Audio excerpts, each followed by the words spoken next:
Assalomu alaykum, qadrdonlar, qadrli muxlislar. Mana bir qadrdon yaqin ukam Shahbozbek bugun mana chiroyli to'ylar qildi xonadonida.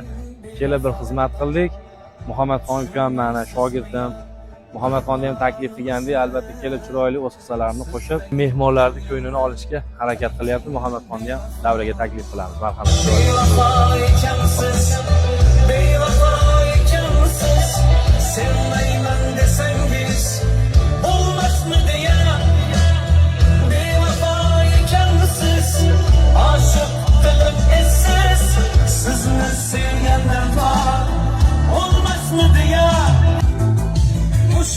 Kurmasam edi, duyan kurmasam edi, o'lib qolmasam edi. Ay, az gümüşe, ay, az gümüşe, ay.